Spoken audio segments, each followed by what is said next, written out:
Congress shall make no law respecting an establishment of religion or prohibiting the free exercise thereof, or abridging the freedom of speech or of the press, or the right of the people peaceably to assemble and to petition the government for a redress of grievances. The First Amendment to the United States Constitution. Why am I reading the Constitution? Because some people seem to be confused about what it means. The First Amendment has nothing to do with the latest Joe Rogan controversy.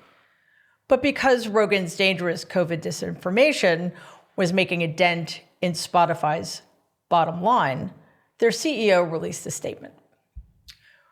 We know we have a critical role to play in supporting creator expression while balancing it with the safety of our users. In that role, it is important to me that we don't take on the position of being content censor while also making sure that there are rules in place and consequences for those who violate them. Wow, strong stuff. Rogan also responded, claiming that it's his goal to create lively conversations, not promote misinformation. He promised, no doubt with his fingers crossed behind his back, that he would do his best in the future to, quote, balance things out. He's opened, he continued, to having more experts with differing opinions on right after I have the controversial ones, which undoubtedly means he won't bother. The CEO claimed that Spotify has removed in excess of 20,000 podcast episodes, including 40 of Rogan's, for including misinformation. Cool.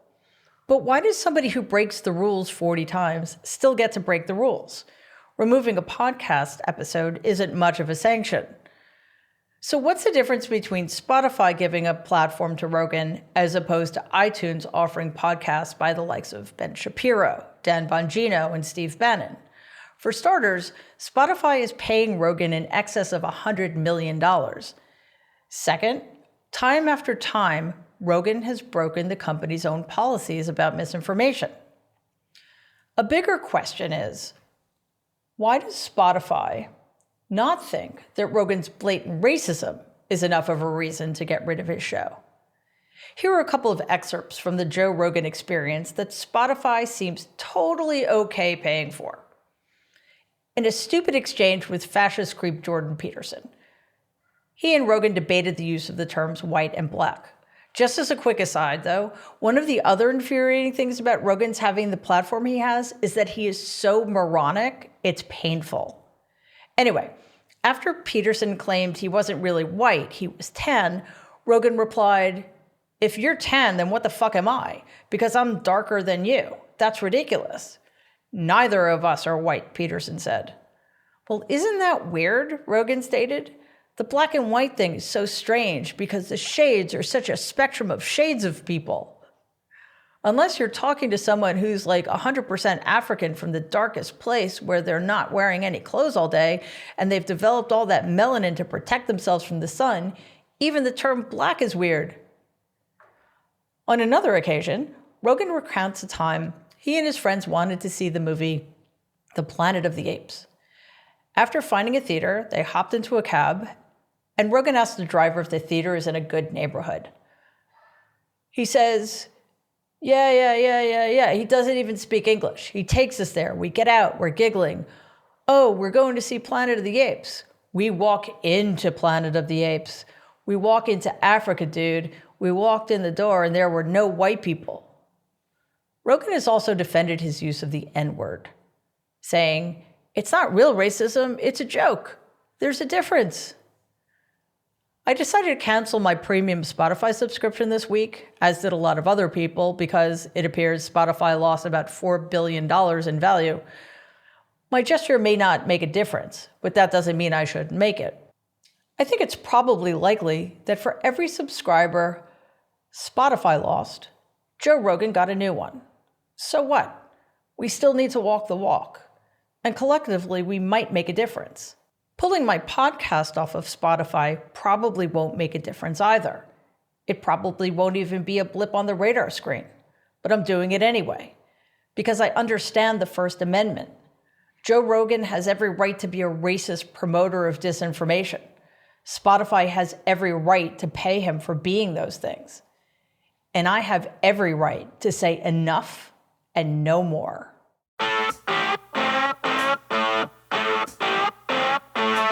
I'm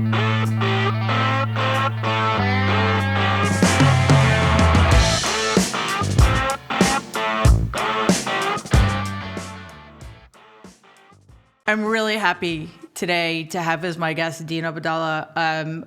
First of all, I've been watching his commentary on MSNBC for years now, and not only does he have incredible insights, but he's really fucking funny.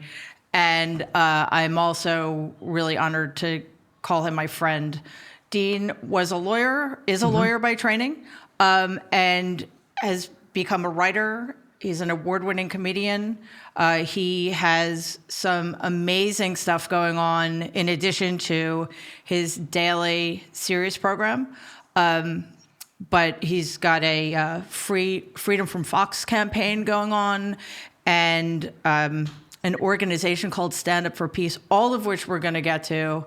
But first of all, I just want to say, hey, how are you? And so thanks for having me. Here, Congratulations on your show. It's great. Thank you. Yeah, it's fun. I'm really sorry to have gotten you on this week during the very, very slow news cycle. So, maybe instead of talking about, since not much is going on, you can just do some Sure, stand-up I'll do. Yeah, there's nothing going on at all. It's not like Donald Trump threatened to pardon the terrorists who attacked our Capitol or call for supporters to replicate January 6th by storming the courthouse when he's on trial. They're going to free him from prison. It's going to be like a jailbreak from the West. They're going to come in with a horse and a rope, and they're going to tie it to the prison bars. And they're like, "Come on, Donald, let's go." And he's not going to go on a horse. He's not a horse guy. No, but it's going to be more like a scene from Blazing Saddles. Oh, that's great. It's true. Very funny. Right. The whole wall comes down. Look, it depends how much the media is covering. I wrote about what Donald said at his rally on Saturday, and I call him Donald because you do. And I started my article by writing, I try to avoid him, and I think we all should, gleefully, but there are times you can't look away because it's dangerous. And that's what was happening Saturday. So that's why I haven't written an article about Donald Trump specifically in probably a few months after the insurrection. And then I really said, I'm not writing about this guy. But now that was very dangerous. Yeah, you're right. And that's been my position for a while now. I think we missed the opportunity, or I should say the right missed the opportunity to render him irrelevant. Right. Once they decided to go all in on the big lie, there was no going back because he still is the leader of that party. He is gleefully the leader of their party. They love him. Look, I would have said after January 6th, you can call me naive. I don't think I am naive, but I actually thought after January 6th, when Kevin McCarthy went on the floor of the House the week later and blamed Trump and said he bears responsibility, and members of Congress literally fled for their lives on the Republican side, that I thought that was it. I thought they were going to jettison any connection to Donald Trump going forward, and that didn't happen. It went the opposite. Kevin McCarthy flies down and kisses Donald's ring and other parts of his body, whatever he wanted, did a massage. And the GOP realized that we need this guy to raise money. Our base loves him, even though some of them are probably disgusted by what he did. Others are fine with it, because we've talked about this a lot. The silence of the GOP leaders wasn't because they were afraid of Trump. It's because they agreed with Donald. They agreed with him forever. Even if they didn't like his methods, they liked the end game, which was power. So they were completely on board with power. So to me, they were more than complicit. Yeah. They emboldened him, they empowered him, they enabled him. They are just as guilty as Donald Trump. And that's why this entire GOP, in my view, is a fascist movement. And I just pitched an article the other day. Democrats, start using the term fascism, except for like Congressman Raskin and Ruben Gallego. Right. If you Google fascism and Democrats, you'll see a ton of articles written by the right calling us fascists. And nothing about Democratic members of Congress, not Chuck Schumer or anyone calling the GOP what they are. And I think that's a real great disservice for our republic. Well, that's another thing you and I have talked about going way back now. Call lies, lies, call racism, racism, and now the next iteration called fascism, fascism. And I think you made a brief reference to your latest article for CNN, I believe, CNN.com. I'm a whore. Yeah, you do, but mostly you're at Daily Beast, CNN.com. And this article was fantastic, so I want to talk a little bit more about what the dangers you saw unfolding, not just in terms of what Donald said at the rally, But the complete non-response, the crickets that we continue to hear from the right, no matter what, and also the implications going forward for, at least from what it seems from the outside, from a layperson, the continuing inaction of the Department of Justice. Can you tell us a little bit more about what you wrote and what we should expect going forward? Each of those things could be like an hour conversation because of what's going on. Well, The last part about where's the DOJ? Like, we have to do where in the world is Carmen San Diego, but with Merrick Garland, like, where in the world? We need proof of life. Someone's got to hold the mirror up to him when he's sitting at his desk. Is he there? Because we're seeing it happen. Now, first and foremost, we can go back to Saturday. Donald Trump has a rally in Texas, and there says two things that really catch everyone's attention, and thankfully they did. First was, he said the January 6th terrorists were being treated unfairly, and that if he's elected in 2024, that he might have to pardon them. And let's be very clear. The January 6th attackers they are terrorists, not because Dean Obeidallah said it, because Christopher Wray, the FBI director, has testified. And the Department of Justice has also noted in court, January 6th was an act of domestic terrorism. That's their language, because it fulfills the elements of the definition of domestic terrorism under U.S. law. It's not speculation. It was an act of domestic terrorism. There's no dispute. Exactly. And you tweet that, I don't know, are you still doing that on a daily basis? Because that's one of my favorite things. I tweet a lot of crazy stuff daily because I understand. I've learned messaging from someone named Donald, who the idea is repeat all the time. And he didn't come up with that. Frank Luntz in his book and others have talked about, you've got to repeat it. When you're tired of saying it, it's the first time people have heard it. It's sort of like that rule of thought. So you say 15, I'm like, I'm so tired. That's right. People, oh, did you just say that? And you're like, what? In any event. So to me, I keep telling people, everyone involved in the attack on January 6th is a terrorist, with a T, terrorist, because if you're engaged in an act of domestic terrorism, then you are a terrorist. It's like 2 + 2 = 4. But I know what you're thinking, but they're not brown. Yeah, I know. Here's the point, America. You have to overcome the fact that white people can be terrorists. And not just Timothy McVeigh. There are other terrorists. Everyone involved in January 6th was a terrorist. They were there for a political goal, and they used violence to do it. So Donald Trump wants to pardon the terrorists. You imagine a Democrat saying we should pardon terrorists? People would go crazy. Donald would go crazy. But instead, he's fine. So he wants to pardon the terrorists, sending the clear message to his supporters, if you commit an act of violence in my name, I got your back. He didn't get it their back when he was in office, but he's saying in the future, I got your back. He is going to protect the terrorists. So that was the first part that is jaw-dropping. A couple of Republicans who happen to be caught on Sunday shows going, oh, that's totally inappropriate. It's traitor. It's treasonous. That's what it is. The terrorists who attacked our Capitol. And then second, he said if he is charged with crimes by the racist prosecutors because they're black, that's why they're racist.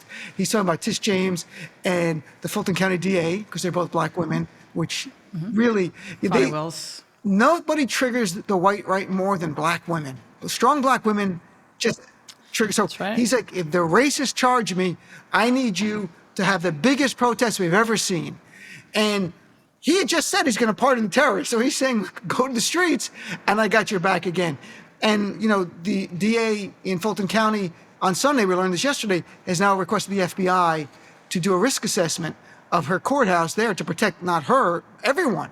Because pre-January 6th, that might sound over the top. After January 6th, it is the responsible thing to do.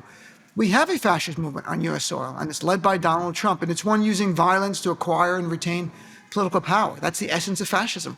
It's right here. So that's that. You got that part. Yeah.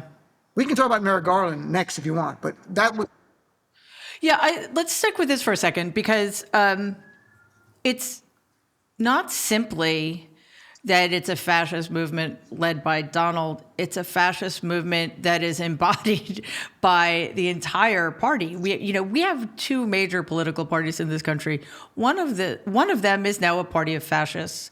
And I agree with you. Why the hell the Democrats aren't using that language is beyond my comprehension because the right calls us fascists sometimes, communists, socialists, Marxists sometimes. I mean, but none of it makes any sense. And they can't explain why those terms should be applied to us because they can't, because they're completely inaccurate.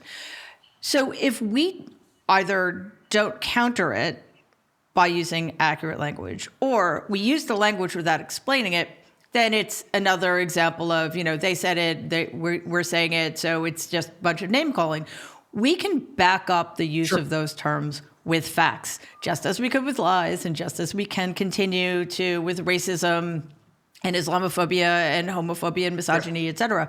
So that's one thing. The other thing, though, is that, you mentioned the concerned Republicans on the Sunday shows. They're so concerned, in fact, that they won't rule out backing Donald in 2024, a la Susan Collins. So is it safe to say that there is literally no such thing anymore as a moderate Republican in the Republican Party of those who are elected officials? If they are, I don't know where they are. They've left the party. I think most of the people who really despised what this turned into have left. And for people who are wondering, like, what does fascism really mean? Let me give you a simple thing here. Fascism is the enemy of democracy, and today's GOP is fascism. So it's that simple. Fascism is the enemy of democracy. Remember that. You don't have to know the full definition, because fascism is not like socialism or communism.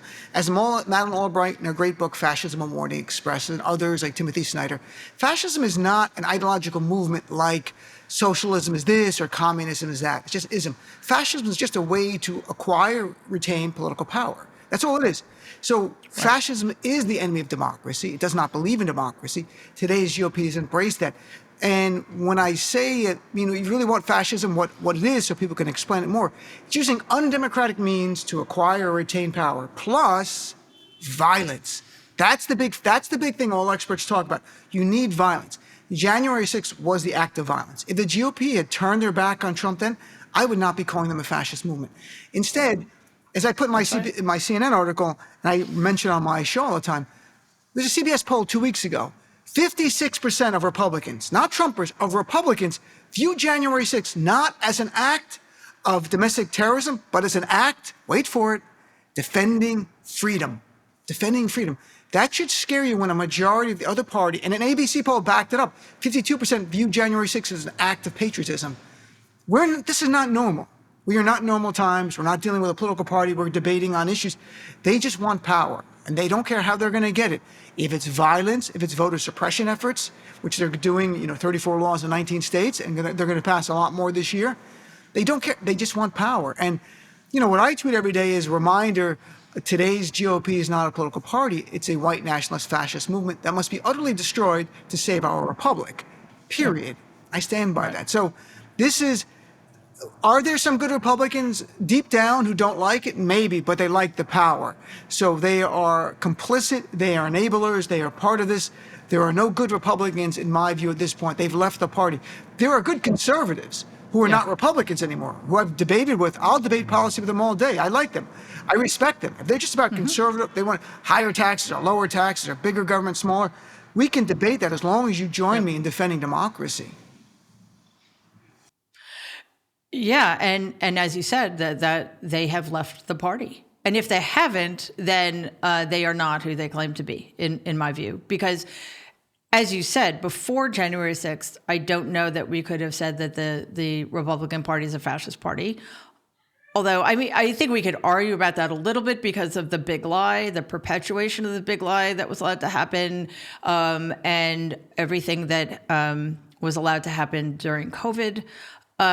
But regardless, Donald has been a fascist all along, and which has made his party's refusal to hold him accountable or their willingness to look away even more egregious.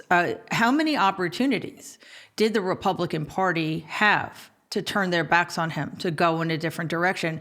And I think you're absolutely right. This is a party without policy. This is a party that is only about power and willing to use violence or willing to look away while violence is being used. But then there's another aspect to it. There's the propaganda. There is the propaganda. And I will say, pre-January 6th, the GOP already was an autocratic party, which was meaning undemocratic. And experts have shown that they had tracked that before January 6th, that they were embracing undemocratic means to gather power.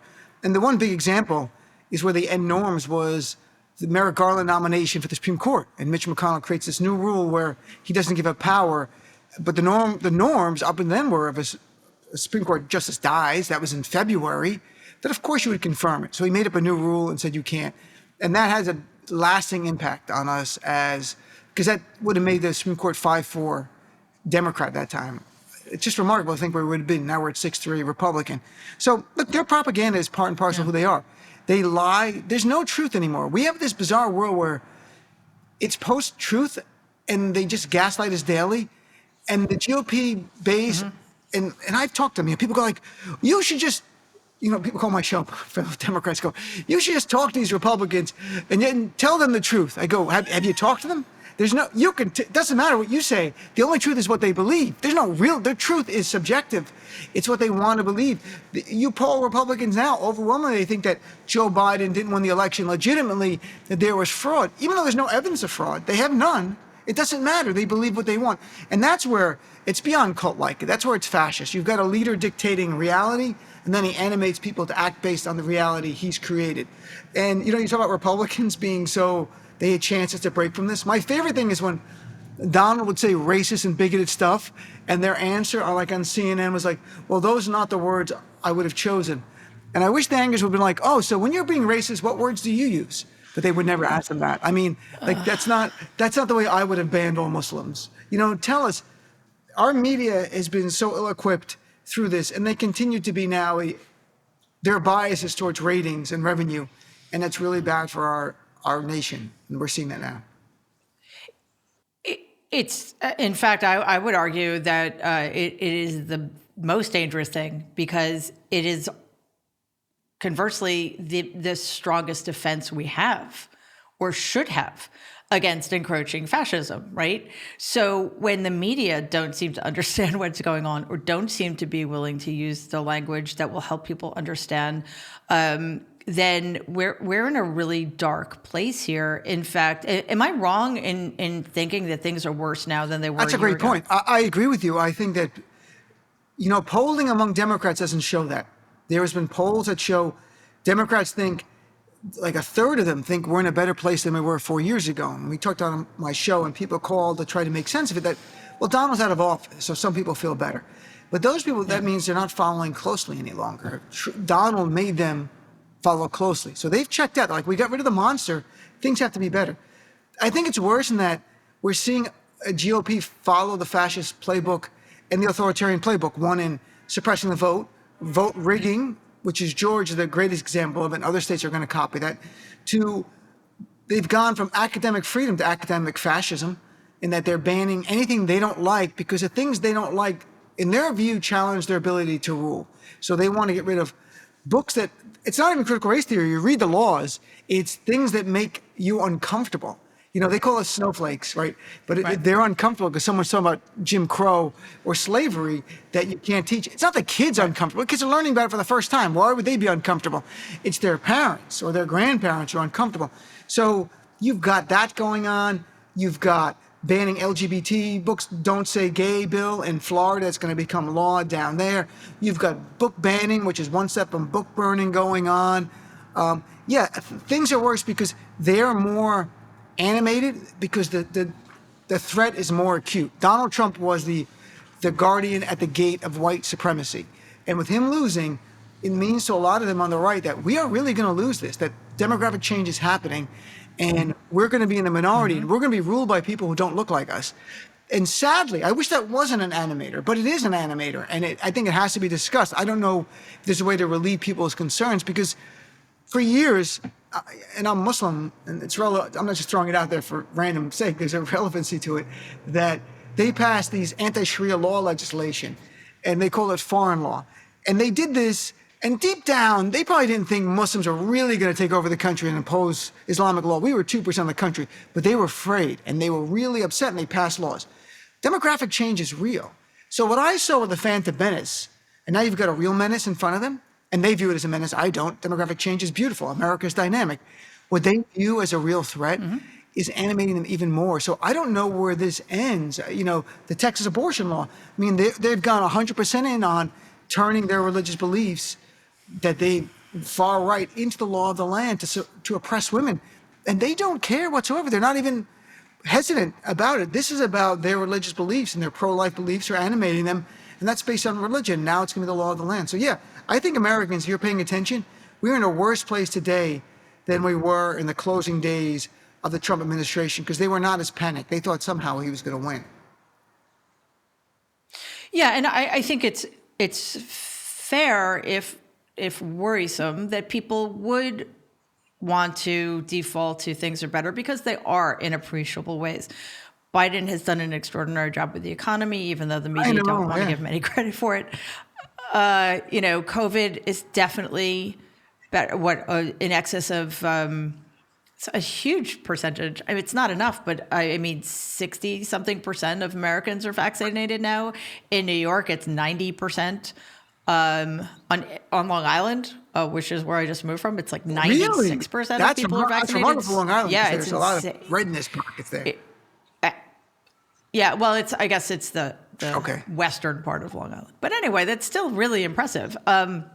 So I think it is difficult for people to hang on to the terror all of the time, because we don't have the luxury of not paying attention, but other people, sometimes it's not even the luxury. They just don't have the time. They have to work 3 jobs to put food on the table, or whatever the case may be, because Republicans do nothing to help working people. But there's also this sense that, I should say, what I've seen this real shift, and Donald, I think, is largely responsible for this, even though, generally speaking, he's a symptom of a much older disease. He has, with the help of the media, normalized openness about being racist, about being anti-immigrant, about lying, about criminality. He has consistently been committing or admitting to crimes in the open, and instead of that being a red flag, it almost convinces people, and it does convince a lot of people, that, well, if he's saying it out loud, it must be okay. And the inverse of that is, as you just said earlier, if they're introducing a law making it illegal to implement Sharia, or if they're banning critical race theory in schools, then these things must be a real danger. So Donald's like kind of playing the opposite game by saying, yeah, I actively incited insurrection against the American government, but since I'm saying it out loud, it must be okay. I think that the legacy of Donald Trump is what you're saying, that the GOP, they say things out loud they never would have said. For example, right now, even though Joe Biden is not nominated who was going to be on the court, we know it'll be a black woman. And we have people like Ted Cruz saying it's offensive, and that black women are only 6% of the country, so why are we ruling out the rest? We've never had a black woman on the court, and one in 235 years is one too many, apparently, for the right. We've only had 2 black people on. The Supreme Court was all white men until 1967, folks. So keep that in mind. Every white person was there. I think we have to make up for it. All black Supreme Court going forward, like for a few years. That'd be kind of, imagine the freak out on the right. Then you had Roger. Well, and all male until 1980, whatever. Right, exactly. And then you have the Senator Roger Wicker from Mississippi saying, well, this is like affirmative action. And he suggested that whoever it is going to be a quota hire. It was just like filling a quota. And his idea is, that's wrong. No, you're using all the dog whistles for your base to hear that this person, whoever it might be, in the top tier, remarkably qualified people who should be head and shoulders above, regardless of race, regardless of gender. And he'll pick someone who very likely could be the Court of Appeals judge who just got confirmed in June, who has a remarkable pedigree. But whoever it's going to be someone truly outstanding in every way. And, they had no problem when Ronald Reagan committed to appointing a woman, but because she's a black woman, that's the problem right here. So they are open about it. Years ago, I don't think they would have said things loudly about a black woman. They'd be like, we don't want to do this. We still want to try to attract black voters. I think this GOP has made themselves team white, and they understand that they're not about trying to get black people. Some Hispanics, have made some inroads on conservative religious issues from what I understand, and speaking to some people who are activists in the community, and I was surprised, but they have a little bit. But they've given up, I think, on in any way courting black people, except for Tim Scott. I think, and Ben Carson and Candace Owens. That's about, there are a few, right? But they don't care. Oh, how can you forget cubic zirconia and what's her name? Diamond and Silk. They're Yeah, this is, I mean, look at the world we're in right now. And to get back to a point I made earlier about black women, think about how black women, for some reason, so trigger the right. Think about how they've been coming after Vice President Harris now over and over. They haven't stopped. Maxine Waters, Ilhan Omar, Ayanna Pressley, Joy Reid, our friend Joy Reid. They put lying articles like her show's canceled, and that's not true at all. It's not getting canceled at all. It's doing great in the ratings. They literally want to silence her so much that they can't do it in the real world. They're going to do the fiction world. Well, she's getting canceled anyway, because a strong black woman scares them both in race and in gender. It's emasculating to them on some level. Yeah. That's right. Yeah, and I think Donald exemplified that. He rarely went after strong women because he's a wimp, and it's their kryptonite. And I think there are so many reasons, and I almost don't care why. It's that they're doing it. It's obscene. It's the hypocrisy. It shouldn't amaze me, but it never ceases to amaze me. Just the blatant hypocrisy. The fact that Ilya Shapiro also decided to weigh on this issue by saying that, objectively the best candidate, and then he named, I believe, an American man of Asian Indian descent, that he was objectively the most qualified person, as if there's such a thing as the most objectively qualified anything, right? But because of Biden's commitment, we're going to end up with a lesser black woman. Thankfully, he's on leave from Georgetown now for that despicable comment.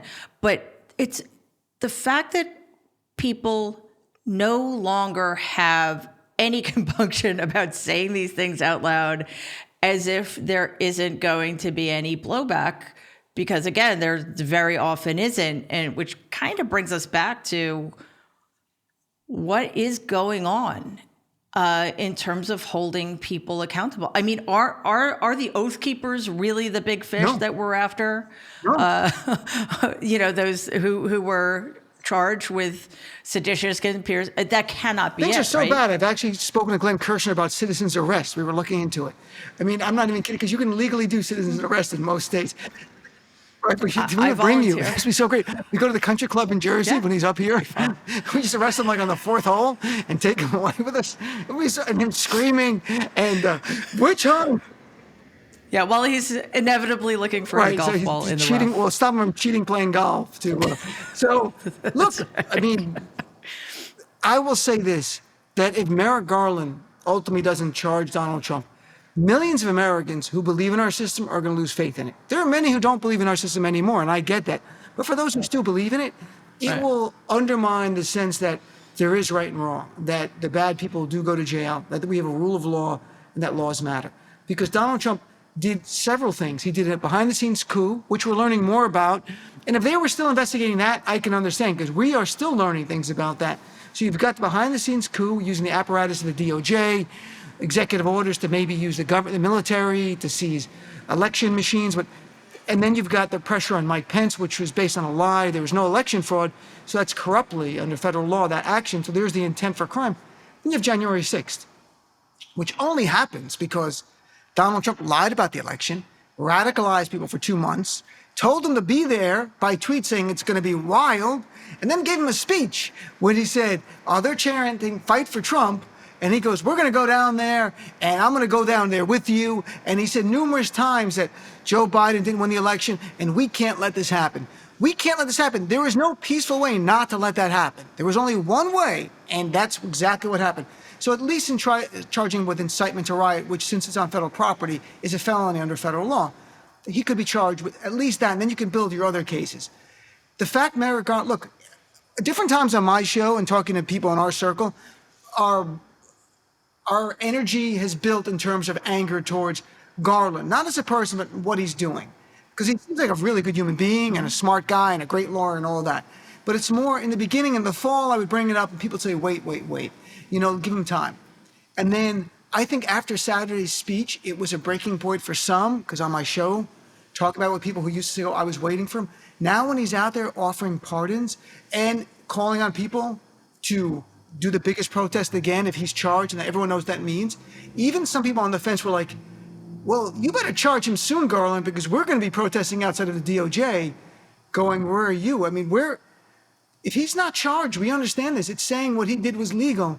And that means Trump or anybody else, Josh Hawley or Ted Cruz, whoever in the future, can do the same exact conduct behind the scenes and in front of the scenes. And you can't have that. It's not compatible with a democratic republic. It's just not. So Merrick Garland, he's got to step it up. And if not, I think, honestly, he should have appointed a special counsel early on, because I think he knew politically he didn't have the fortitude or the desire to charge the former president of the United States, first time ever. I don't think he wanted to do that. And I could respect that. So right away, appoint special counsel, outside counsel who'll be doing all of this, and you don't have to be worried. And they give you the report and you go, oh, there's 8 crimes here. I got to go to the grand jury with it. But now you've dragged this out to this point. And Mary, what if they wait till next year and Donald announces he's the candidate? How can you charge an actual candidate for president who's leading with crimes? And then it looks so political. Like, he's got to be charged now before we get to next year. He's got to be charged before 2022. Well, sorry, it is 2022, right. November 2022. Because if we lose 2022, I don't like being negative, and I'm not conceding anything. I'm not being cynical. We're going to Canada? No, I'm just saying that if we lose in 2022, and I would argue that if we do, it's probably illegitimate because of all the shenanigans that are going on at the state level in Republican legislatures, then it almost makes it impossible for us to win in 2024 because if we lose the House, investigations get stopped. If we lose the Senate, we lose the courts, and on and on. So it's less that I think that there's a possibility that Garland is doing stuff behind the scenes. It's that he's already kind of told us who he is in the context of this job. As soon as he decided to defend Donald against E. Jean Carroll, as soon as he decided not to release the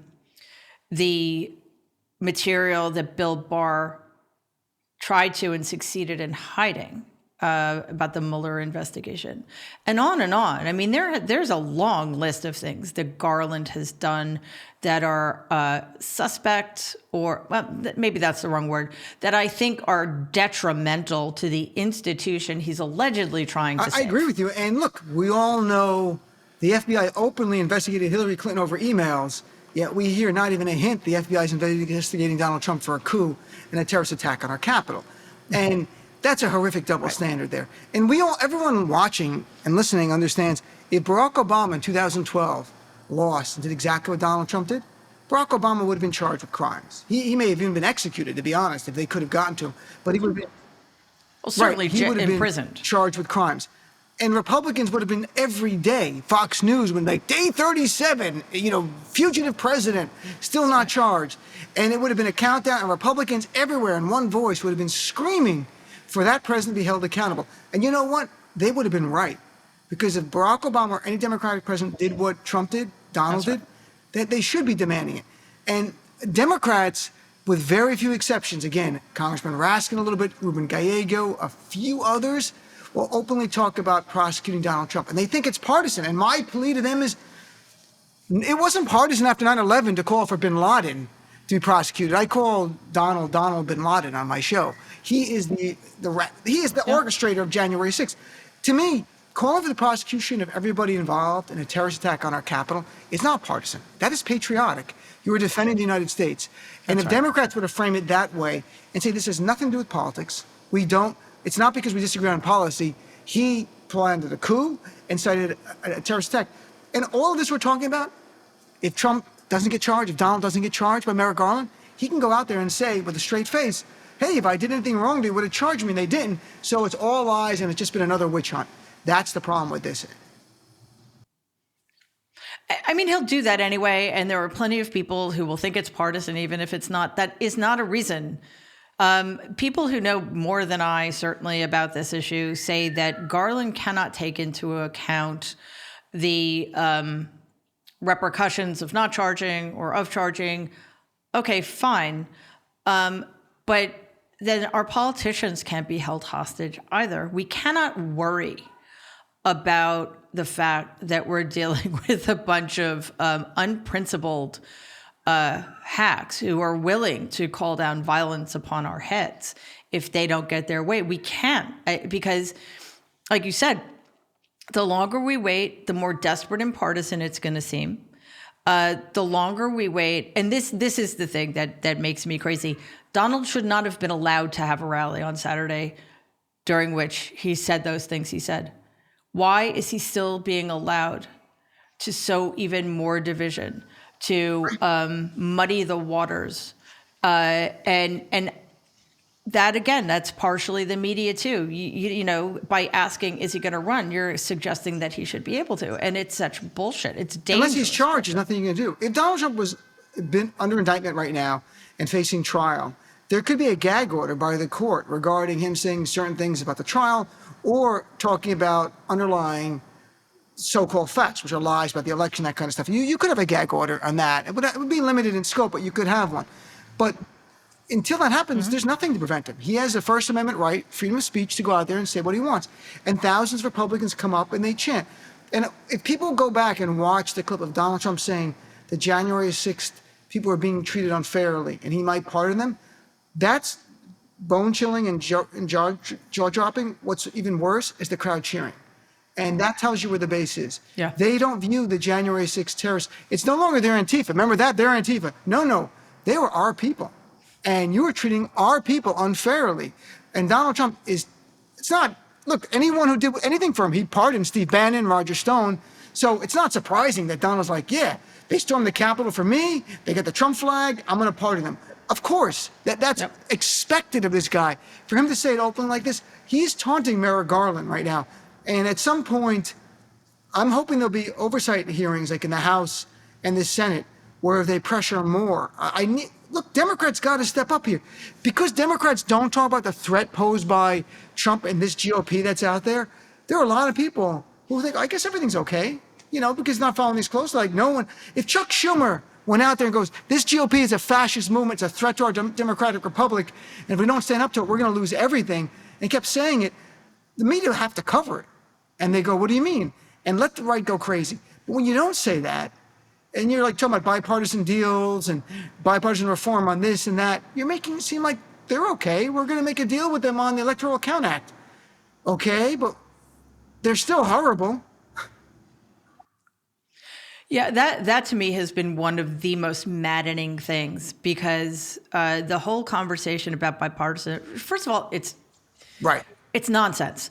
Like there's no reason that bipartisanship is the best desired outcome.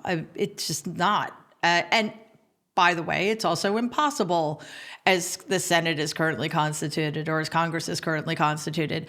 But when you as a Democrat make bipartisanship with this Republican Party your goal, then you are making common cause with fascists. You are ceding them territory and power they should not have.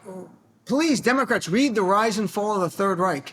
Read how that, you know, Hitler came to power not through violence. He tried a coup and it failed, went to jail for a short time, and then used democratic means to gather power. And the Nazi Party ran for office, and they had a lot of seats in the Reichstag. And they built coalitions with other parties as they were coming up. And a lot of people thought they could control them or they had to work with them. They had no choice. Once Hitler got to power is when the blood started to pour. Right away, he had a blood purge, and then from there, wars.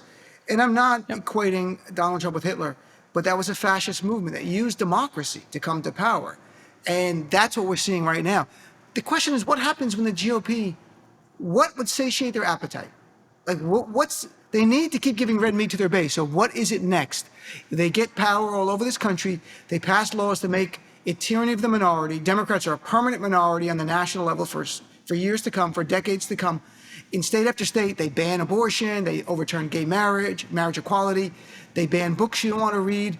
It can't end. It's like a shark that needs more red meat to survive because the bases are going to check out. So what is it then? Put Muslims in camps? Is it some kind of things we can't even think about right now? Something horrific? Pages from the Third Reich? I mean, we don't know where it can go, and that's what people need to wake up to the threat. It doesn't end with just banning books. It doesn't just end with saying you can't say gay in school or a teacher could be sued, or it doesn't end with infringing on our ability to cast a vote and overturn elections. It can't end that way. They can never be satisfied, or their base is going to leave them. So that the darkness of where they might go, you have to look to the darkest parts of your mind and your worst parts of your imagination and envision it and go, that actually could happen here because there's no bottom. There can't be a bottom. They can't succeed as a bottom. Our thing is we want to give you policies that help you. They're the opposite. You know, they're about tearing people down, turning people against each other. Quintessential fascist moves. Yeah, it's because they, as we've said, have nothing to offer in terms of making people's lives better. So what they do instead, they make them afraid and they turn that fear, which is very uncomfortable, into rage. And they use that rage to keep people ramped up.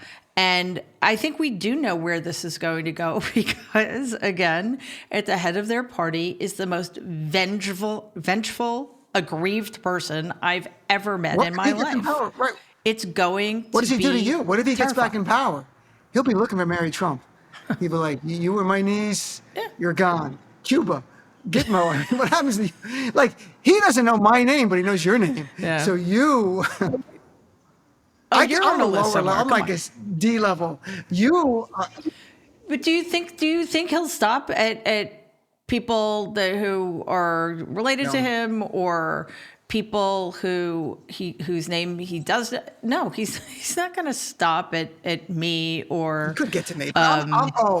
his enemies in the Senate. My name ends with an O, so he's got to work his way all the way down. There's a lot of people ahead of me to get to before that. But, you know, Mary, we've talked about this on my show. And if you're just joining us, we're on the Mary Trump podcast. It's like my radio show, right? Thank you so much. And I'm speaking to Dean But we've talked about this. If he gets back in office, if people go, do you think he'll leave peacefully? He didn't leave peacefully the first time.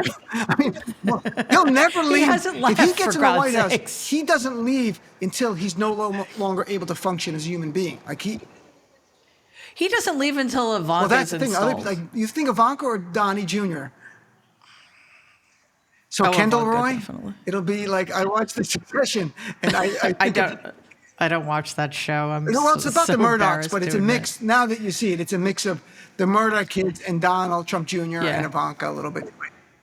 Yeah, That's why I can't watch it. It's a little really, too it's close really well to home. done. In any event, so they never. I hope people get that, and people go like, "Well, you can't." The 22nd Amendment says he can't serve more than 2 terms. You're going to go with that? You're going to go with the Constitution? The guy who wanted to overthrow the election based on a lie? He will come up with some excuse where the Supreme Court, they are institutionalists. They already showed us again when they ruled against him. He thinks by appointing them, he owns them, he can fire them. But at the end of the day, he can slow down the process where there's anarchy, and then who knows how it plays out. Because if you're going to count on the 22nd Amendment helping us and saving us from Trump being president for life, you're kidding yourself. Send me money. I've got a unicorn I want to sell you. It's a beautiful unicorn. You're going to love it. But it's not, 22nd Amendment's not going to save us. It's up to us to save us. And that's the play. That's always the play. Run out the clock. Stall. You know, make opportunities to sow more division, sow more chaos, while the courts are grinding slow but fine. I mean, think about it. Even in terms of private lawsuits, some reservists, 5 years into that case, she gave it up because nothing was. I mean, I don't know why she gave it up, but after 5 years, clearly nothing had happened. So whether it was a financial burden, or she just came to the conclusion that it was never going to get resolved. Look at E. Jean's case. This is years now that this is going on. My case is much more recent, but it's been going on for over a year and a half, and we still have still hasn't started because we still haven't resolved the statute of limitations issue. So that is a huge advantage because he doesn't care. They don't care. The Republicans are learning this. Okay, you want us to, you're sending me a subpoena? I'm going to ignore it. So you need to take me to court. Oh, and you're going to take me to court and I'm going to lose? Well, I'm still going to ignore you because what are you going to do to me? And that's the new play here. And it seems to be remarkably Look at Mark Meadows. effective. We were just talking about this earlier on my show, where Mark Meadows was referred for contempt December 14th, I believe. It was mid-December, I think it was December 14th. It's February. The DOJ, are they that backlogged? They go, we have a lot more important cases. No, you should have looked at that case immediately. Yeah. And if you're not going to go to a grand jury and indict him, then at least tell the January 6th committee why, so maybe they can try to work out something. And there could be behind the scenes something going on with Meadows. Trump lost that Supreme Court case on documents. So they might be negotiating behind the scenes, and we don't know that. And that's it. With Meadows, there's a chance of that because he began cooperating, then he pulled back. I think the January 6th committee is just remarkable, though, in what they're doing. And Me too. I recently chatted with Congressman Jamie Raskin, who said they're going to have hearings in the spring. They're hoping maybe more like May, but they're not going to do one-offs. They're going to tell a story. They're going to do it over a bunch of days. That's what their hope is. And the Americans, if they don't want to look away, are going to hear the whole tale of January 6th and Donald Trump's involvement. And I'm hoping Merrick Garland watches that and sees their report. And if there's conclusions that he should be charged, I hope that Merrick Garland will say, I can't look away. I'm at least going to go to a grand jury, present the evidence, and let them decide one way or the other. And if a grand jury doesn't indict, I could sort of live with it. I think they will indict. If a jury doesn't convict Donald, that I would live with. It would suck, but I would live with that. A grand jury will indict Donald Trump based on evidence. You don't need. That would be hard to swallow if they didn't indict him. But before we get there, you're right. The January 6th committee has been doing, I think, an excellent job. People wonder why it's taken so long. Well, because there are hundreds of witnesses, tens of thousands, hundreds of thousands of pages of documents. They need to nail this. They cannot put a foot wrong. And if this committee puts together a narrative that's 1/100th as compelling as the narrative Congressman Raskin put together for the second impeachment, then I think Americans will sit up and pay attention because it's compelling. And we do need to televise them because when it still blows my mind, when the 4 Capitol Police officers, they weren't all Capitol Police officers, but when those 4 officers who were there that day testified, it was stunning, it was heartbreaking, and the only counter the Republicans had, like Ted Cruz was too busy because he was playing basketball. So they weren't pushing back against it. They were just saying it's not important enough for us to listen to. So good luck doing that every day when this committee is telling the story of how we almost lost our country. You bring up the police officers. It's a great point because going back to Donald wanting to pardon the January 6th terrorists for being treated unfairly, if people think back to what those officers went through, you have 140 officers sustaining injuries, some horrific, some driven to take their own lives afterwards. But and when you look through the pleadings, and I've written about it, of some of those who are still behind bars, you have guys who went there with tactical vests and Confederate flag helmets on their helmets who beat police officers. Trump wants them freed. You've got the 11 Oath Keepers who were charged with seditious conspiracy. They're being treated unfairly, I guess. The others who went there with mace and goggles, because it was all planned. It wasn't happenstance. It wasn't like organic. They came there to go hunting in the name of Donald Trump. And also the Oath Keepers, to remind you, and the media doesn't connect it too well. The Oath Keepers said and this was stated in indictments last year when they were first charged for regular conspiracy, not seditious, that the reason they went is because Donald Trump said, be there and be wild. And they were communicating with each other. It's now in the public. You can read it. Yes, sir. He wants us to make it wild. Yes, sir. We'll be there. They were taking their orders from Donald Trump. I think it's hard to believe Donald didn't know that when Roger Stone and other Republicans had Oath Keepers as security for them, and that they didn't know what was going on. And we're going to see the January 6th committee can put that together. Yeah, well, I certainly hope so, because this, in my view, this was worse. And I don't mean in terms of loss of life, obviously, but as an event in American history, this was worse than September 11th because it was our own, that the ostensible head of our own government inciting other Americans to overturn the results of a free and fair election, to commit violence against our Capitol and potentially against our members of Congress. And yet they still haven't been held accountable, which also makes it worse because after September 11th, the people who got punished were American Muslims who did nothing except commit the crime of being American Muslims. So that's another reason that I find this lack of accountability, not just now, but for Donald, period, and for his enablers in Congress and others, period, because what they've done is so horrific. From COVID, from putting children in cages, from the Muslim ban, all of it put together is so devastating, and yet they're white guys. So as a Muslim American, how do you, if you even can, grapple with that? Because it's just horrific. There's no fairness. I mean, we know that. I will say, after 9/11, Americans united. And that was one of the things that's so different than now. We didn't have 56% of Americans in one political party viewing 9/11 as an act defending freedom, like we have 56% of Republicans viewing January 6th as an act defending freedom. That's what's so devastating. And what's worrisome, those who support that attack are on our soil. They're right here. They look like everybody else. And their goal, either consciously or unconsciously, is to end our democracy. You know, there was no threat after 9/11 that our democracy was going to fail. That never happened. This is really a threat from within, that our democratic republic can come to an end with these guys, that we can live in, at the very least, a country like Hungary, turning into that model, where it just is backsliding into autocratic. And it looks like, on some level, it looks like still a democratic republic. You're having elections, but in reality, things are so rigged by laws in the states and media. There's media critics and dissent, but it gets a little bit harder, and some people start self-censoring because they're afraid of the backlash, that kind of stuff. That's the model in a way. So yeah, to me, it's hard. You can't compare them, but post 9/11 America was a united country that was not facing a threat of the loss of our democratic republic. Post January 6th America is one where the enemy is among us and still working toward the goals of putting in that dictator, that king that they want. I mean, they want.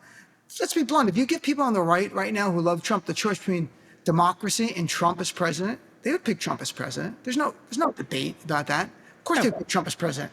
That's what they want. And they would justify in their mind that, he won the election. No, he didn't win the election. But they don't need proof. It's all a lie. They're just like children. Like, this is what I want, and I don't care. They're like Veruca Salt from Willy Wonka. Like, I want it now, Daddy. I want Donald as president now. I'm going to storm the Capitol. That's what we've got. That's what we're dealing with. Yeah.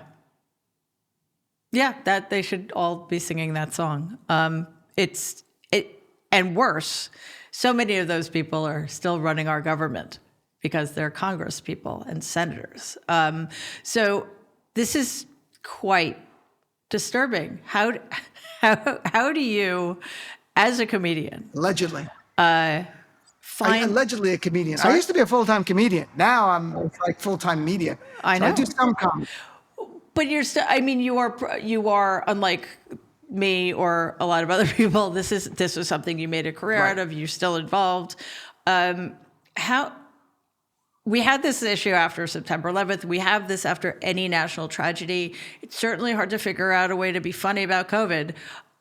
So how do we maintain some sense of equilibrium? How do we find ways to not have things feel so heavy and dark all the time? And can we use, as we have in the past, or I should say, as people like you have in the past, find ways to use comedy to heal over some of the fractures in our society? Because we are so I think broken. You need to recharge. I think everybody needs a break.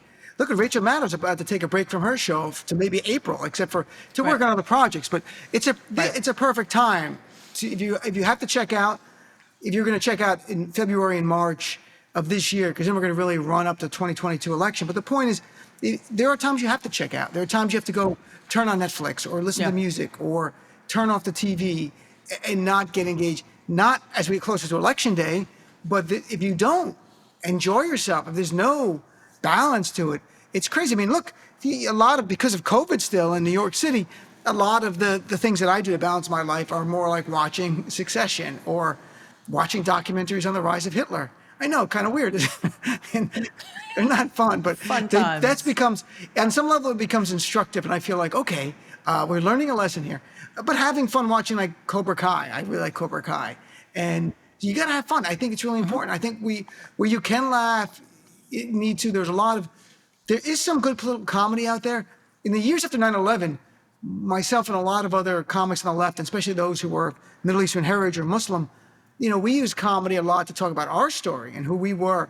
And that did really well for people. It was cathartic for our community. Like when we would do shows and the audience was mainly Middle Eastern American or Muslim American, that they would laugh because we were not on TV yet. None of us were. And they're like, oh my God, you're talking about what we're going through. This is so great. And it was a different experience.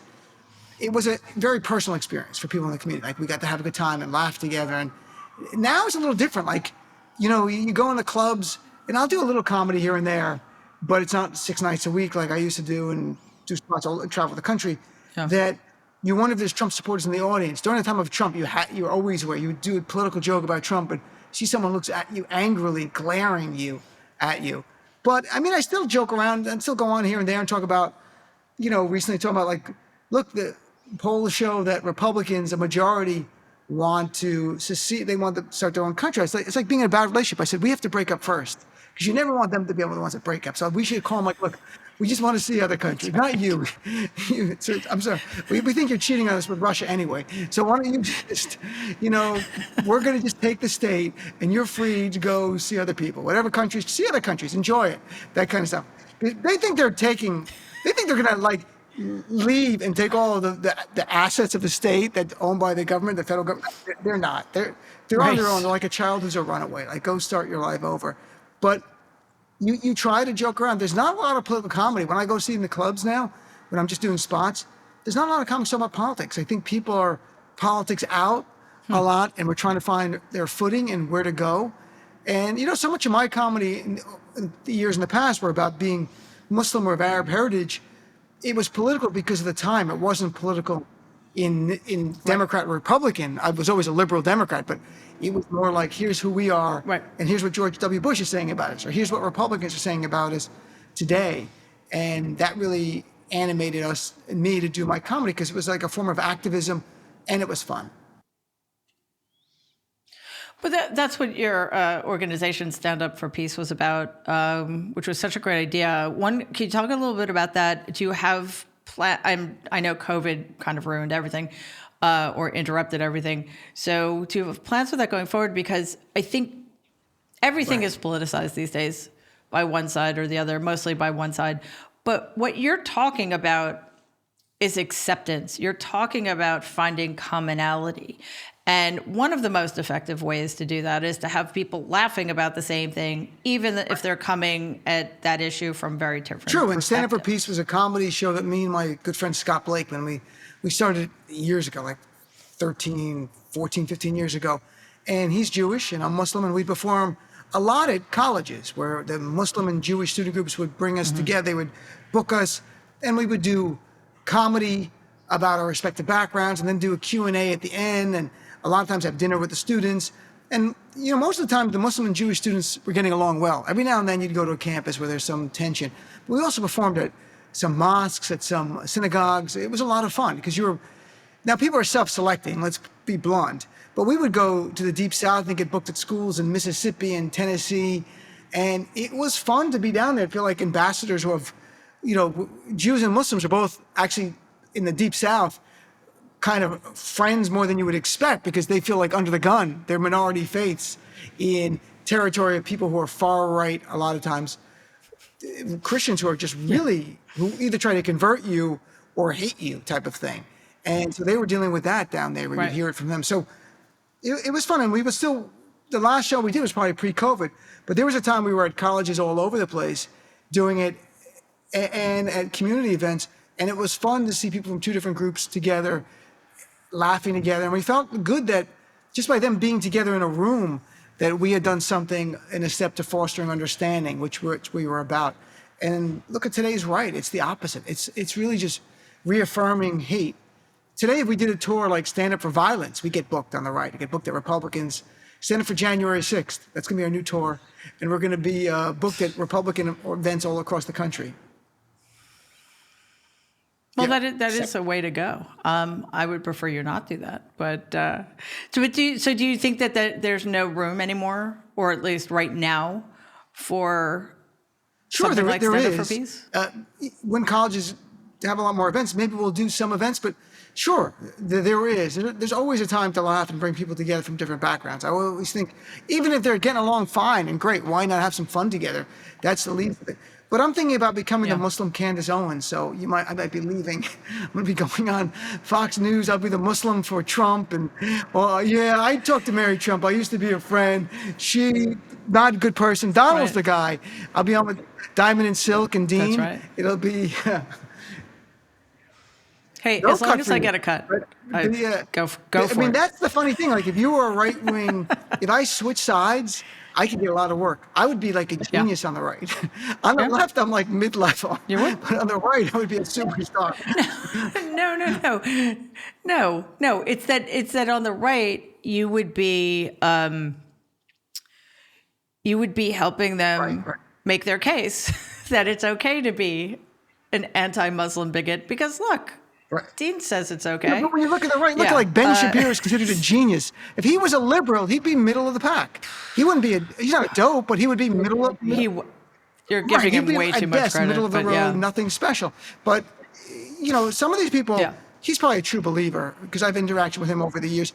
But some of them, I think it's a career decision. Like, they're going to be like, I'm going to do this, and I know there's a market, and I can make a lot of money doing this being on the right. And there are true believers on the right, too. I know it because I've dealt with them. I think there's some people on the left who look at them and go, they can't believe what they're saying. No, they do.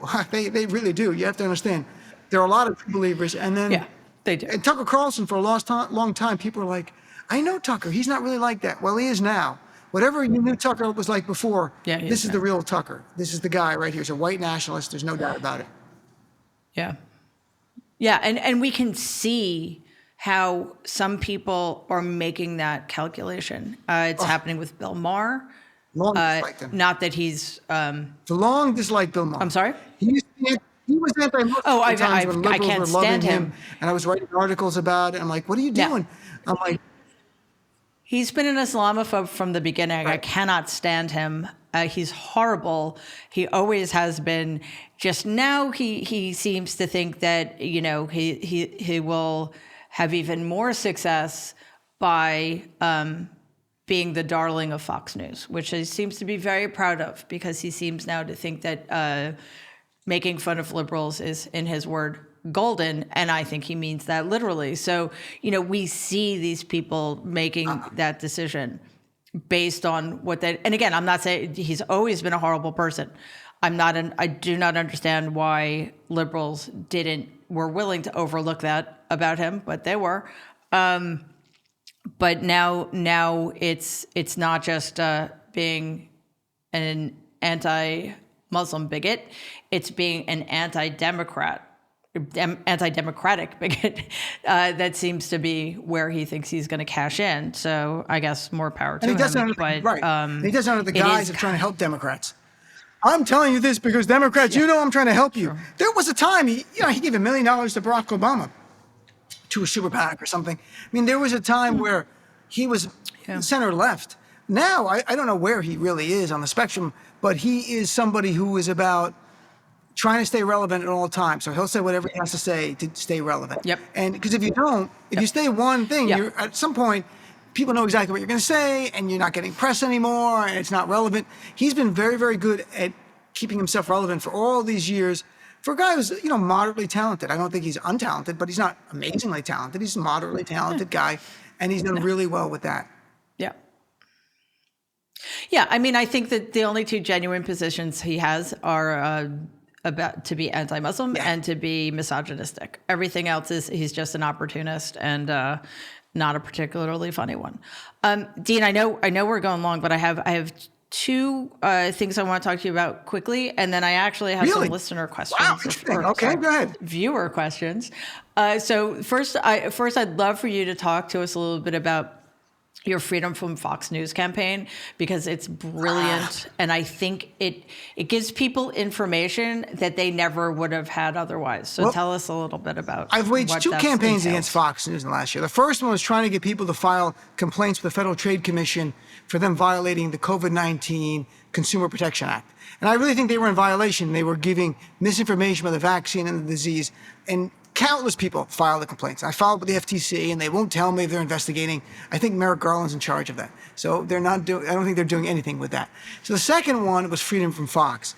And at first I just threw it out there, but now I've been talking to Angela Corazon at Media Matters to make it more strategic. Freedom from Fox is calling up your cable company and not saying drop Fox, because they're not going to do that. But the reality is that each of us, if Fox is on your basic cable package, you're paying on average a little over $2 a month directly to Fox News. So you're paying for Tucker Klansman's, I call him Tucker Klansman, by the way. Tucker Klansman, white and I call them fish sticks. But so I you're like paying Tucker for their Klansman, misinformation about COVID. You're paying for them to help destroy our democracy and get Trump in office. So the goal was simply to call up your cable company and say, I would like a package that doesn't have Fox News on it. That's it. Some cable companies have it. Most don't. Most will say, we can't do that. That's not the way it works under the current contract. So what I've learned from Media Matters is that when contracts are up, and there are big ones coming up in, I think maybe March or April, but I'm in touch with them, and they're going to tell us exactly, and I believe it's with Comcast. When Comcast negotiates with Fox News, then we target Comcast, all the subscribers are calling in and saying, in your new contract, don't make me pay for Fox News. Make it like a premium channel, like HBO or Showtime. Only pay for it if you want to watch it. Now, I actually believe for all of cable, it should be a la carte. You should pick what you want, but that goes against the business model of cable. But in the case of Fox News, you know, the right says they love freedom. Well, I want my freedom from Fox News. I don't want to pay for them. I don't want to fund white nationalism. You know, it's against my religious beliefs to further bigotry. What about my religious freedom? So we're about freedom. I just want freedom from Fox. I'm not asking them to drop it. People can watch it. If you watch it, you want to watch it, pay for it. That's no big deal. Make it a premium, make it $3 a month, add it to the bill if people want to watch it. But that's the Fox business model. It's the contract fee, it's the carriage fees. It's not advertisers. So they understand that's a lethal threat to them. I also understand it too. That's why I came up with the idea, because I wanted to affect them in a way that might impact their bottom line and impact what they show on TV. But at the very, very least, I don't want to pay for them. And people are disconnected from cable daily. So at the end of the day, maybe we do our campaign and it's against Comcast and Comcast doesn't give us this option, then people drop Comcast and go to just online and doing it a la carte, getting whatever channels you want, just paying for what you want. I mean, almost everything now, you can get HBO Max, you can get Hulu, you can get things online where you're just paying for what you want to watch. It's not Netflix, of course. You just pay a monthly fee and that's it. Yeah, and that's such good information, because I think people don't understand why Fox doesn't care about advertising, or they don't understand that it's useless to boycott advertisers, because they're getting their money through the cable companies. And I don't think Republicans give a damn about freedom, except as far as that it concerns them. But Comcast certainly understands it and is much more likely to respond in a positive way to that kind of campaign. So I absolutely love that. I have one more question, but from me. But first, I'm gonna ask the viewer questions, and then we'll wrap up with my question. Okay, so from Calvin. After being all over TV as the hashtag GOP voice for police reform, why is Tim Scott in hiding from the media on the issue of being against voting rights? And what's his position on the nomination of a black woman? Well, you know, I was just talking to Tim Scott the other day because we hang out a lot. Me and Tim are BFFs. Tim Scott is I thought I saw you Tim guys Scott at is a a very restaurant curious recently. guy. What I always remember about Tim Scott is that he does a press conference where he talked about systemic racism. And he starts out by giving an example of how he got pulled over by the police in D.C. like 5 times in just about a year. And that's systemic racism. But then he goes, and there's no such thing as systemic racism. These are just happen. Like, for you to deny the reality, you shared what happened to you. I thought he was going to go like, and that's what systemic racism is. But he went on to say, these things happen to me, but it's not systemic. Unless it was the same cop following you, it is systemic. The police force sees a black man driving a nice car and they're pulling you over. Let's be blunt. That's exactly what's happening. I think if I remember correctly, obviously he voted not to allow a debate on the voting rights legislation. He voted for the filibuster. So we know he's not for the voting rights legislation. If I remember correctly, he said things along the lines as they want to take over federal elections, that kind of garbage, which there should be federal standards for federal elections. Yep. It should be common sense. For elections for Congress, people in Congress affect all of us. It should be the same way you get elected across the nation for those positions. For state and local government, those could be different. I get that. I have not seen his remark yet on a black female justice. I've only seen the other Republicans, how they're celebrating Black History Month by smearing the idea of having a black woman on the Supreme Court. It's a very unique way to celebrate Black History Month, but they've kicked it off that way. Yep. Isn't it fascinating? Yeah. I think Tim Scott's going to keep his mouth shut. Maybe. That's what I think. But yeah. From Sarah. I would like some strategies for responding to people who believe in Fox News, the big lie, and obviously false COVID info. My instinct is to tear my hair out or theirs. Look, Could get bad. From the times I've had to engage with Fox viewers or right-wingers who watch Fox, there's nothing you can say if you're not in their circle that they're going to trust you with. You have no credibility. So all you can do is, if you want to have nice conversations about the weather with them, or, the New York Yankees or the Mets or whoever you like in sports or don't like, that kind of stuff, you're not going to change their mind. So you're going to just be frustrated with it. I had a Trump supporter call up a few months ago, and I remember the conversation. He said, Joe Biden has opened borders. And I go, are you saying that all the guards working at ICE and the Border Patrol, they've left and people just driving over the border? And he pauses and he goes, you shut up. Like, he called my show and told me to shut up because no one has said to him the common sense reaction, like, what is open border? To him, he didn't think it through. What is open border? Does that really mean that no one's there? All the people who are paying to work at Border Patrol have given up. They're at home having lunch right now all day, and it's open. No, they're talking points. There's no depth to it, but they're going to repeat it. Nothing I can say will change that person's mind. I can make my listeners, I hope, laugh at them sometimes, but you're not going to reach them. We have to be adults and apply common sense. Don't waste your time trying to reach them. Reach people, if you can, that are persuadable in the middle and our side, getting us out to vote and stuff. Yeah, I totally concur with that. And last one from Maureen. Dean, how did you transition from being an attorney to stand-up comedian and a rights and clearance researcher for Saturday Night Live? Amazing. My life has been a journey, unexpected completely. Although there's been a common through line that I delusionally believe I'm an activist in everything I do. But I was a lawyer. I didn't like being a lawyer at all. I practiced law for like 5 or 6 years. And a friend of mine had become a page at NBC. And so I said, okay, let me apply for the page program. So I go to the page program and, I'm getting interviewed and I have a really good salary. I'm a lawyer. And they're like, do you know Page pays $10 an hour? I'm like, yeah, I know, but you got to get in somewhere. So I became a page. I quit being a lawyer to make $10 an hour as a page. And then I got hired from the page program to SNL because it's sort of a feeder program for different shows. And they liked me. So I got hired at SNL. First year I worked as a receptionist / research. And then the next year, full time, doing rights and clearance and research as part of Saturday Night Live's production team. So I wasn't doing legal work per se, but I was the liaison to the legal department about issues like, can we use these clips on our show, the video clips, that kind of stuff. So it was fun. And while doing that, in my last few years of being a lawyer, I was doing comedy at night. And then when I started working Saturday Night Live, I started doing comedy as much as I could, working in the city and going out and do comedy all the time. So it was that natural transition. And then the journey continues where now I'm more of a full-time media person between my radio show and writing for various publications and my activism in that field. I view myself as an activist even with my radio show and my writing. I have an opinion on it, and I'm trying to get people hopefully to listen and maybe agree. And if I can animate them to get more involved, then I'm really, really happy. Yeah, I think that it is vitally important that there are as many voices out there speaking truth to power, informing the American people about what's going on, because so often the mainstream media is falling down on the job. And I think the work you do is incredible. I strongly encourage everybody to listen to your SiriusXM show, to read every column you write, follow you on Twitter. We'll get to the handle in a second. I have one last question before we wrap up that I've started asking everybody because these are tough times. I think after the election in 2020, people really did and believe that things were going to be better, and that if not everything would get solved overnight, at least we would be heading in a much better direction. And as you mentioned earlier, things are worse. So, in the context of the onslaught, what gives you hope these days? It gives me hope meeting people.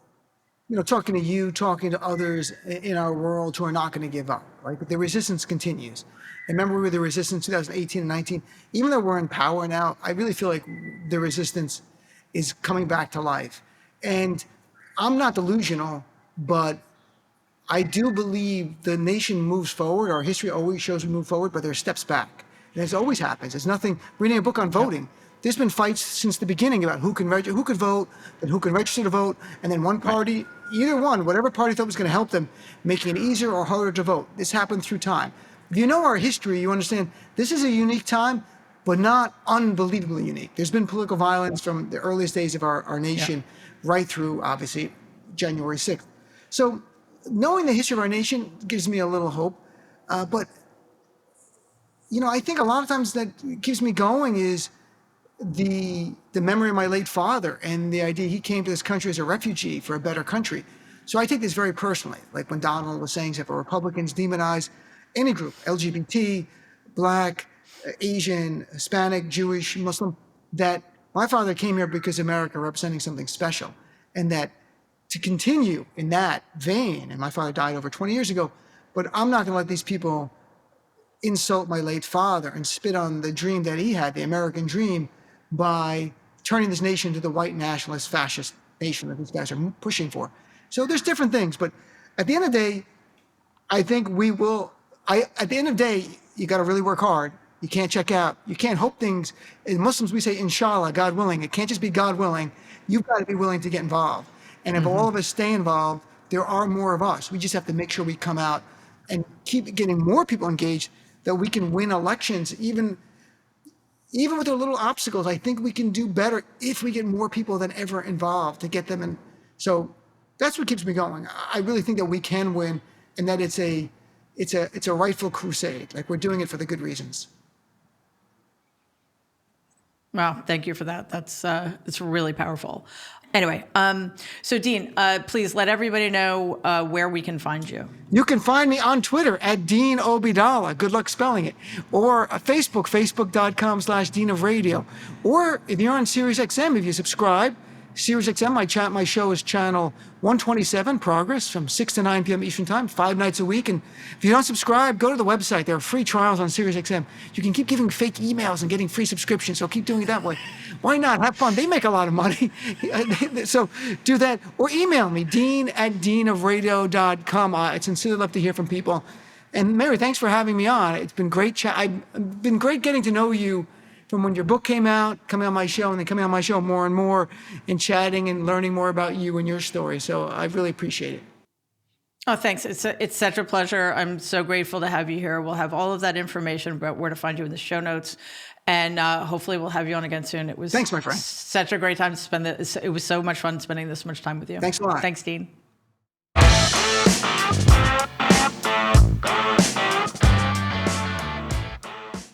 Now we've come to one of my favorite parts in the show where I get to answer your questions. I love hearing from you, so if you do have anything you'd like to ask me, please send an email to mary@politicon.com, and I'll get to as many of your questions as I can. Today, first up, we have a question from Hugo, who asks, we have MSNBC, CNN, Fox, Newsmax, and OAN as TV cable networks.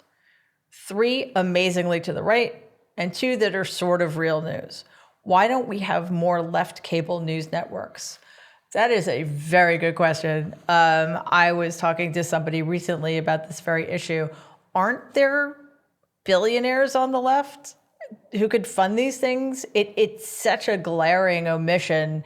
And And honestly, it's not even that we need left-leaning news outlets, although we do, but it's also that we need objective reporting. Even on MSNBC, the alleged liberal network, we have people like Chuck Todd giving free rein to insurrectionists without any pushback whatsoever. So, the whole liberal media thing is a complete myth anyway. So, I don't know. I swear, if I had the kind of money some of these allegedly left-leaning people have, the first thing I would do is start a network. But it's a question I've never been able to answer satisfactorily. But it's still a good question worth asking. From Cambry. I'm starting to think that everything we are going through is some collective mental breakdown from our pending extinction. Sounds dramatic, but it feels like some of us are in denial, so we devolve into conspiracy theories that are completely insane. Is there a mental component for what we're going through collectively as a country and as a world? Feels like we're losing our shit. It does indeed, doesn't it? I hope that it's not because we're facing imminent doom. Although I'm pretty sure the planet would be more than happy to be rid of us. It's funny when people, in talking about climate change, say that we're destroying the planet. No, the planet's going to be just fine. We're just destroying ourselves and a lot of our fellow creatures. I think part of what's happening is cyclical. We never seem to learn from our mistakes. We never seem to use history to teach ourselves what to avoid in the future. It was Holocaust Remembrance Day a few days ago, and there's that expression, never forget. And I think we are forgetting. A lot of us are forgetting. A lot of us are denying that history because, as we see on the right, it makes them uncomfortable. They don't want to face the facts of horrible systems of fascism and racism that continue to benefit them. These are uncomfortable truths, and we don't teach our children civics or history the way it needs to be taught. So I think that kind of ignorance makes people susceptible to autocratic rule, to conspiracy theories, to the kind of QAnon nonsense we're seeing become more and more popular and effective on the right. And I mean, I say nonsense. It is nonsense in terms of what the information of which it's comprised, which is all insane and false. But it isn't nonsense in terms of how dangerous it is for us. So in addition to that, there have been so many horrible, stressful things happening in the last 4 or 5 years that I think we are kind of collectively losing our shit. Unfortunately, that kind of chaos and sense of doom and sense of being overwhelmed just plays into the right's hand. As hard as it is, we kind of have to stand together against it and not cede any territory to the fascists on the right, to the wannabe autocrats, to the anti-democratic forces that seem to be much more organized against us than we are against it. And we need to get organized, and we need to make sure that we are speaking clearly and truthfully about what's going on.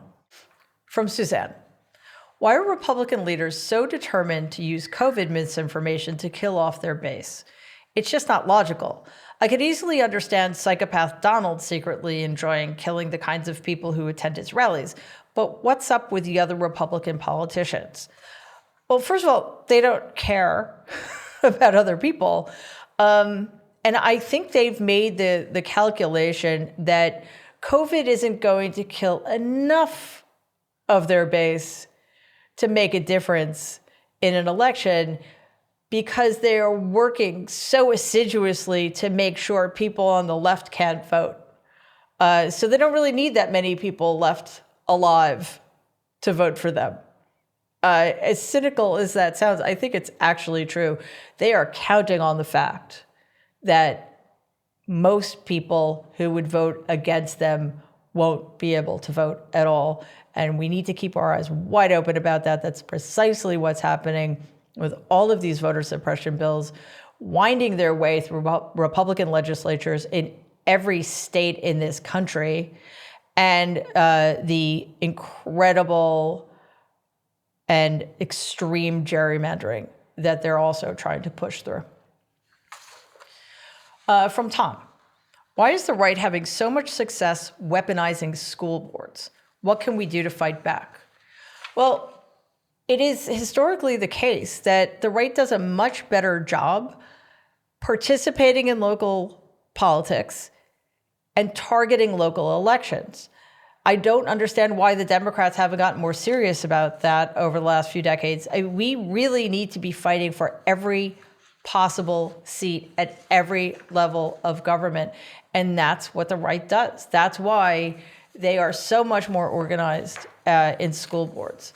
It also doesn't hurt that, I mean, it hurts us, but it doesn't hurt their cause that, you know, they have oath keepers and 3%ers willing to show up at school board meetings and threaten people.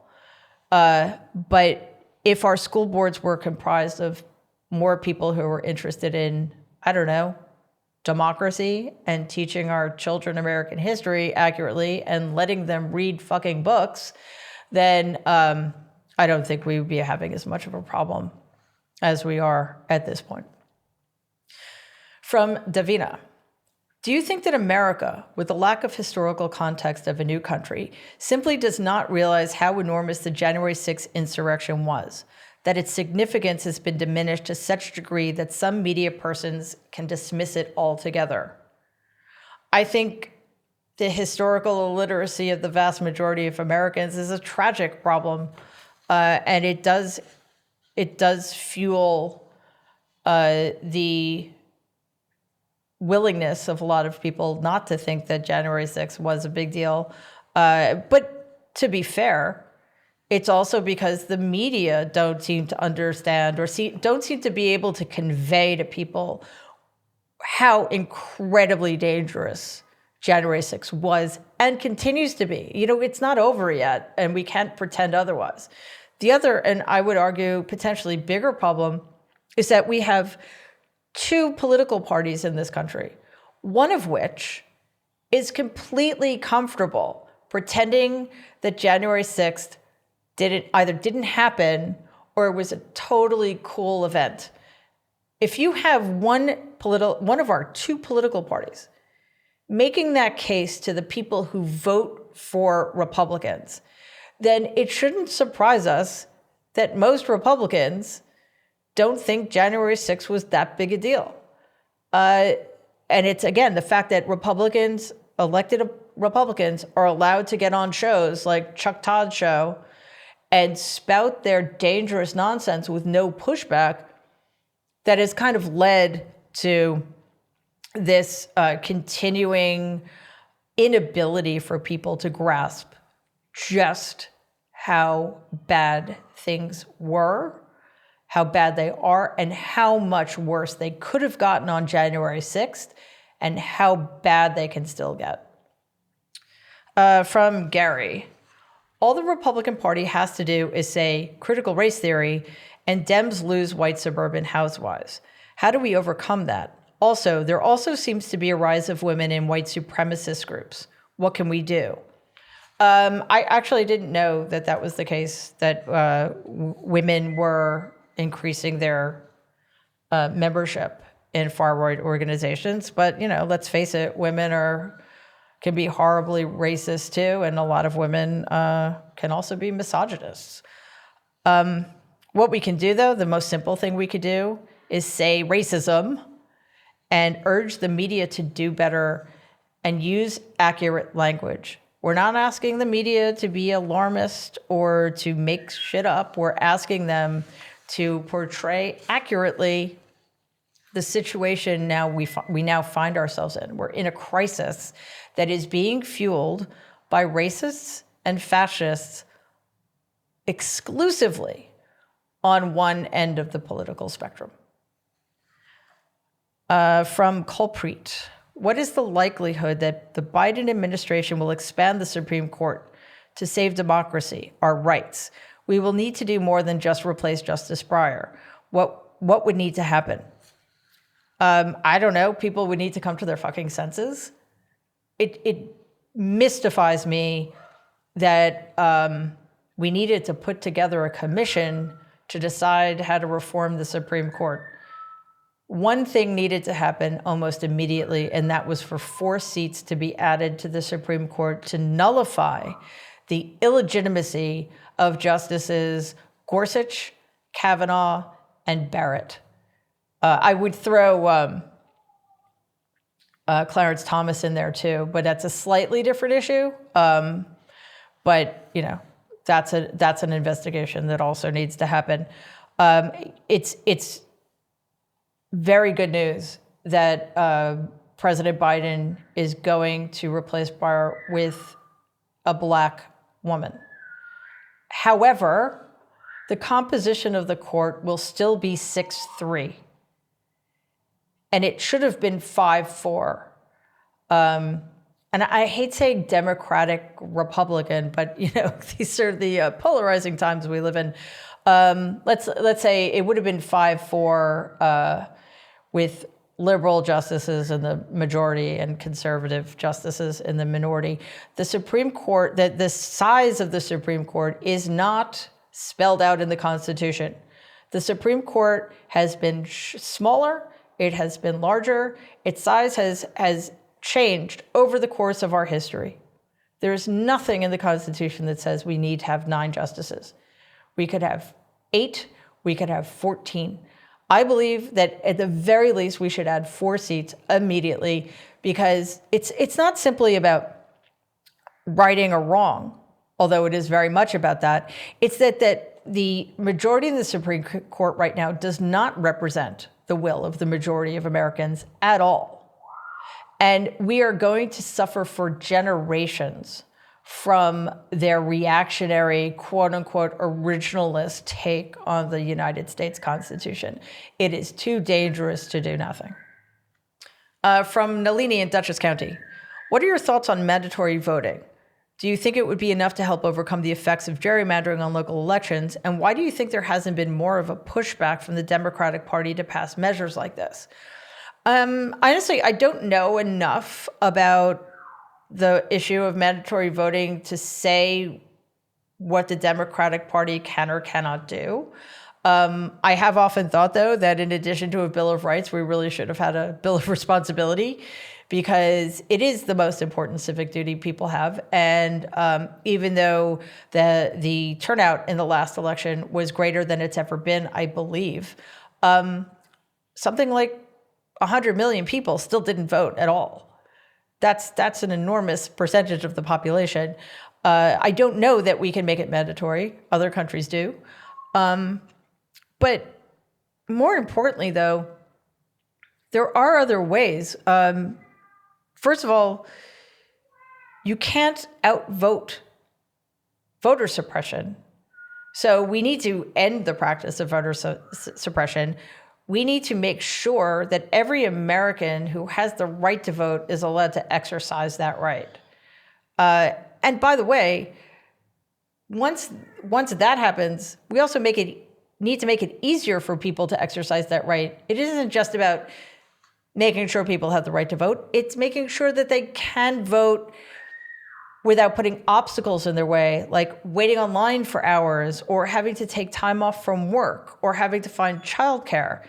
It is ridiculously difficult, especially for Black people and other people of color in this country, to engage in the franchise. That has to stop.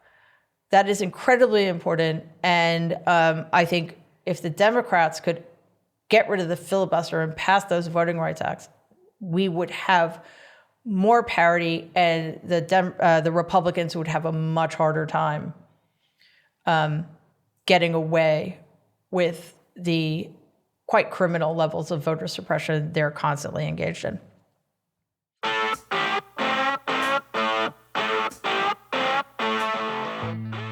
Thanks so much for listening to this episode of The Mary Trump Show with me, Mary Trump.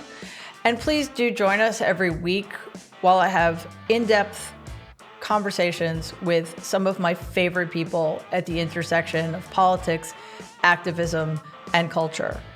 And again, don't forget to send me some questions. I love hearing from you guys. You can just send me an email at mary@politicon.com, and I will always do my best to get to as many of your questions as I can. Also, follow us, please, on Apple Podcasts or wherever you get your podcasts, except Spotify. And please give us 5 stars because it helps other people find the show. In addition, watch and subscribe on YouTube, and don't forget to click that bell, because if you do that, then you will be notified immediately whenever we release new videos. Thank you so much again for being here. We'll see you next week. Stay safe.